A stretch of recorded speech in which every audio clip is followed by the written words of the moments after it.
Alberta and Ottawa reached agreement today on a big issue affecting parents. This past hour in Edmonton, Prime Minister Justin Trudeau and Alberta Premier Jason Kenney announced a deal to lower the cost of childcare to $10 a day over the next 5 years. Several provinces have already inked a deal with Ottawa on childcare, but Ontario and New Brunswick have yet to sign that dotted line. Here's what Trudeau had to say at that news conference a short while ago.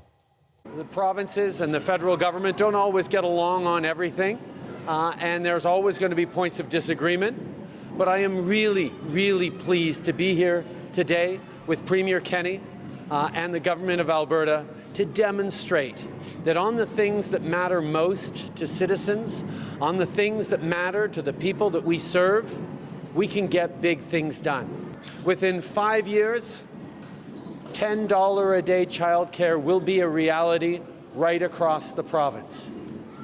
By the end of next year, childcare fees will be cut in half for Albertan families. The province will be creating over 40,000 new spaces in early learning and childcare, and we're going to strengthen and update the wage grid so that early childhood educators get the kind of training, support, and wages they need to contribute in such an important way to not just the present of our society, but the future of it as well. The CBC's Karina Roman was listening into that newser from Ottawa, and she joins us now live from Ottawa. So Karina, tell us more about this childcare deal. So we're looking at $3.8 billion over 5 years for Alberta to create at least 42,500 spaces in not-for-profit daycares in that province. The goal here, of course, is not just spaces and lower costs, but also quality daycare, which is why the Prime Minister there was also talking about money for training early childhood educators. But this money also will be put towards private operators of daycares because it was recognized that a large proportion of Alberta's providers of daycare are private, and they would have not been included in the original in imagining of this deal. So Jason Kenney saying that that's the flexibility he won in negotiations, is that those operators could also be part of the deal. The goals, however, are clear. By the end of 2022, half the costs of daycare of what they are in the province right now. And then by the end of 2026, that it gets down to $10 a day daycare. Here's what Jason Kenney had to say. This means that parents in Alberta will see a reduction in their fees of an average of 50% in early 2022 and will pay an average of $10 a day by 2025-26.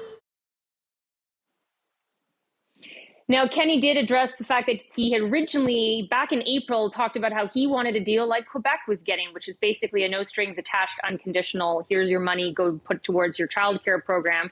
And he talked about two-tier federalism and obviously making a barbed comment about that. But the Prime Minister fired back saying, well, wait a second, Quebec already has, well, their daycare is actually less than $10 a day across the province. They have that available. And really the money is more in Quebec about just creating more spaces in that existing program. So certainly, there was some tension leading up that it took this long to get the deal.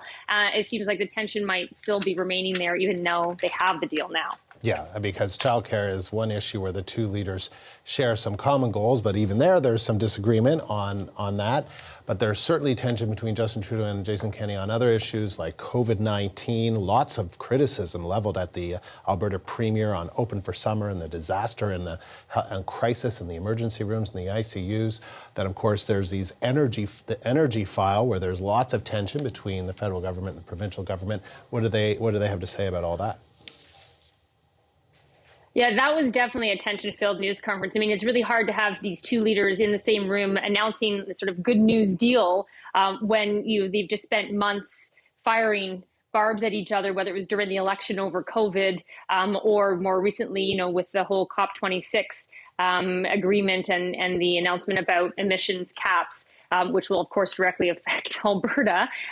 So certainly lots of tension there. Jason Kenney basically taking aim at the Prime Minister there in the room for not mentioning the provinces as one of the main key groups of stakeholders that should be consulted when it comes to environmental and energy policy. So definitely an awkward moment there when he pointed out that while the Prime Minister talked about consulting the industry and scientists and experts, he did not mention provinces. But the Prime Minister also talking about how we have to have a major shift in what we think the future of our energy sector is in the country, and in terms of what the jobs will be in the future, whether they will be the way they are right now or more in terms of green energy. And then, as you mentioned, COVID, it certainly was a major issue during the federal election, and the Prime Minister, when he was running as Liberal leader then, saying basically, using Alberta as an example of why, if you don't actually take strong action on public health measures or vaccine mandates, this is what can happen. And they had surging cases, of course, in Alberta with a very crippled health system under that pressure. And now Jason Kenney facing a possible early leadership review. The Prime Minister was asked to comment on that. So was Jason Kenney. So that was an awkward moment where Jason Kenney sort of sidestepped the question, but did acknowledge that there were divisions over COVID in the province. And the Prime Minister sidestepped it entirely and saying, of course, it's not for him to comment on the Conservatives' internal struggles, either provincially or federally. But he did take the opportunity to talk about how united the Liberal Party is. So it was definitely an interesting news conference filled with tension and very politely targeted barbs. Yeah, I mean, when other parties, I mean, it doesn't matter what party you are, when other parties, your opposition has lots of infighting going on, you kind of just sit back and watch and let it play out. There's no need to kind of get involved in that. That's very common and has been at other times when it's been the other way around. Karina, thank you. The CBC's Karina Roman live in Ottawa.